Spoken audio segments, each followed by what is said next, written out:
Sometimes it can be hard to find the strength, and you have to dig deep and find any type of motivation that you can to clean. But what if I told you that the benefits of cleaning your home extended beyond just living in a tidier and cleaner space? It can make you healthier, both physically and emotionally. It can save you money, and there are most definitely some other benefits that I'm going to share with you in this video. So if you're struggling with motivation, perhaps hearing some of these will help fire you up. All right, let's get into it. And just a quick reminder, if you haven't done so already, to subscribe to the Clean My Space channel. And while you're at it, you can subscribe to our newsletter. It's called The Dirty Dish, LOL, and it is all about cleaning for the rest of us. We've had this newsletter for about 10 years now. We don't send it out very regularly, so every now and then we'll pop into your inbox with a little hello and some cleaning tips and information that you will definitely benefit from. So I've got a link for that down below. Just take a moment and think back to the last time you walked into a cluttered or messy space, or maybe you're sitting in one right now. And check in. How did you feel? Not necessarily physically, but emotionally, mentally.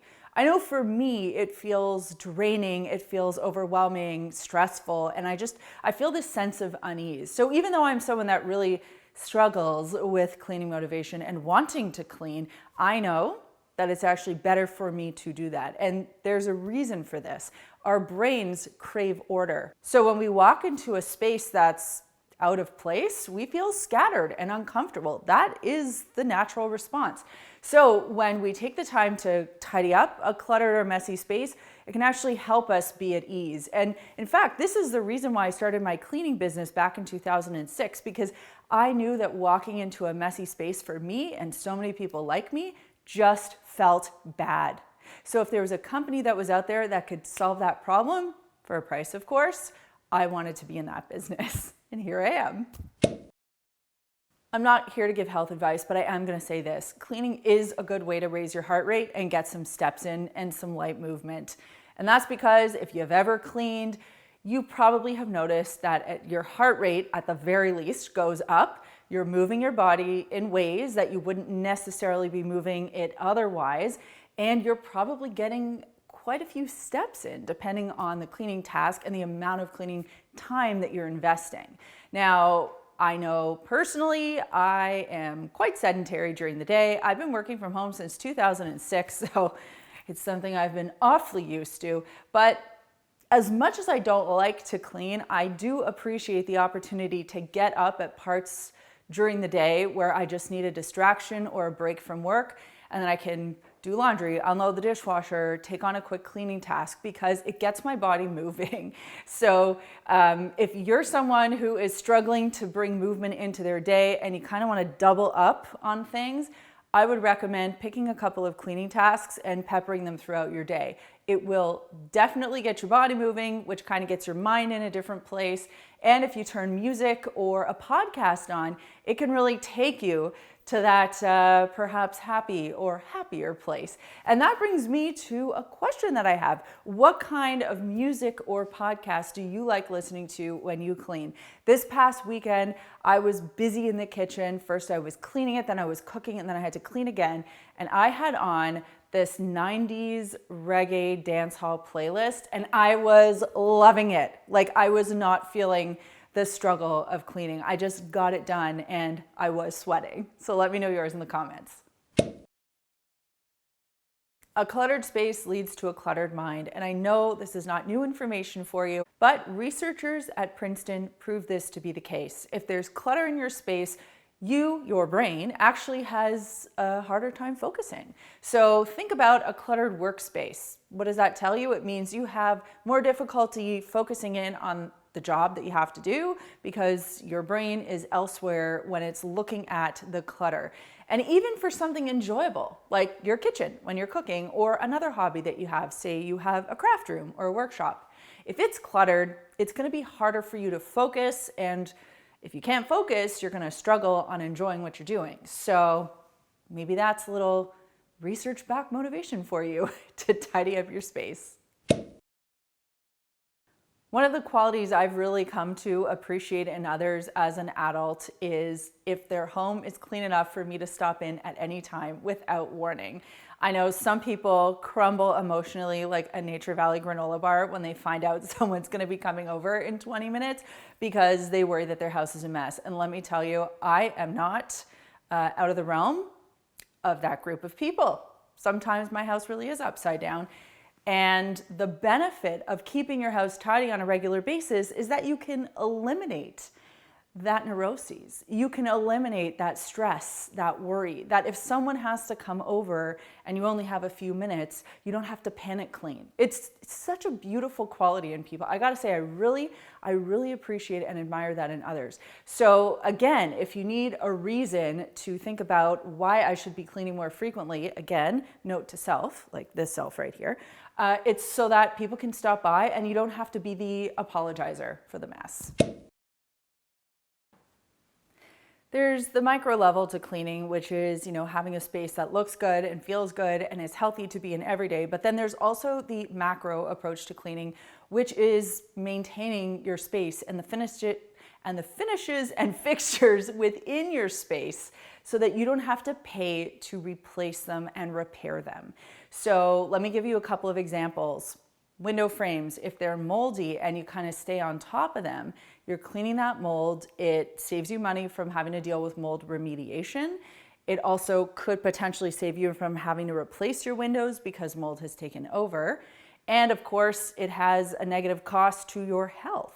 Then let's think about something like hardwood floors. If you're not maintaining your hardwood floors properly or regularly, they're going to wear out, they're not going to look as good. However, if you maintain them regularly with the right products, tools, and techniques, they're going to look beautiful for years. Same goes for just about anything else in the house. So think of cleaning not only as that micro investment in your space, but also in the macro investment in just taking care of the space that you have for the long run. Let me give you an example. Think about air intake vents on small appliances or even your HVAC system in the house or your fan, your overhead exhaust fan in the bathroom.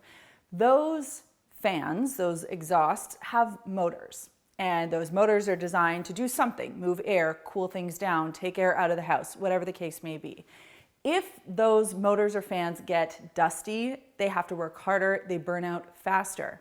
Whereas if you're maintaining those items by cleaning them, removing dust regularly, they can work more efficiently for a longer period of time, meaning you will save money, it won't be as noisy, and you'll live in that healthy space. This is something I'm going to borrow from the fitness community, and that is no one regrets a workout. And I can say no one regrets a cleaning either. When you do the job, it actually helps build your self-confidence and your self-esteem. Like, whoa, I did that, and now my space feels better. Like, there's a sense of pride associated with doing a good job. And even if it's on something that you might consider menial or unenjoyable, which is a feeling that I often deal with when it comes to cleaning. And again, I don't say that to negate cleaning, I just say that to be honest. Even after all these years, I still struggle with it. But again, I constantly remind myself that I won't regret investing the time in cleaning, because no matter how much I don't want to clean my bathroom, no matter how much I don't want to launder my sheets and then change the bed, it always feels better after the job is done. And then I feel better because of that. In the past, I've mentioned taking a picture with your phone of a space that you've cleaned. And so many of you will email us your before and after photos because you're like, I just want validation. I just want someone to recognize that I did this job because I feel good about it. And I feel like you're gonna care. And the truth is, when we see those, we celebrate you. Like, the team sees them, we're all like, yeah, nice work. It's amazing. So if you feel like sending us your before and after photos, whether it's an email or DM on Instagram, please do so. And use those pictures as motivation the next time you're kind of struggling to motivate yourself to clean. Remember, you will feel much better after the job is done. Sleep hygiene and the amount of time that we sleep every night has become increasingly more popular as part of the global conversation over the past few years. And that's because lots of us have been dealing with stress and overwhelm, and so much of that circles back to how well or not we are sleeping. And one of the things that we can do to give ourselves that opportunity to have the best possible sleep is to have a clean room and a freshly made bed. I just want you to think about the last time you were at a hotel. I hope it was a good experience. I really hope it was a good experience. And just think about that time where you take off the sheets and then you slip into that freshly made bed. It feels so good. So good. I love that feeling. So if that's the kind of feeling you can bring to your room every day, you will probably have a better time sleeping. Now, all that to say, I find I don't sleep as well in hotels, but that's for other reasons. It's more about the bed and the tidiness of the room. The fact that someone took the time to make that room look beautiful and welcoming and warm for you to have a good night's sleep in. So give that back to yourself so that you can have a better time sleeping each night. I think one of the most important things I can do in these videos is just be honest and vulnerable with you. And I am, like, I still struggle with cleaning so much of the time. I don't know what it is. It's a mental block, and I just try my best to get through it each day. So these are tips and things that I've used to kind of help me when I am really struggling, and I hope that they're going to help you too. That brings me to this week's comment question, which is, I just gave you a whole bunch of advice, like things that I do when I'm struggling, but I want to know in your terms what you do when you're struggling. Like, let's say you were sitting down and chatting with a friend and they were telling you they were having a hard time. What would you advise them to do? So let me know that in the comments down below.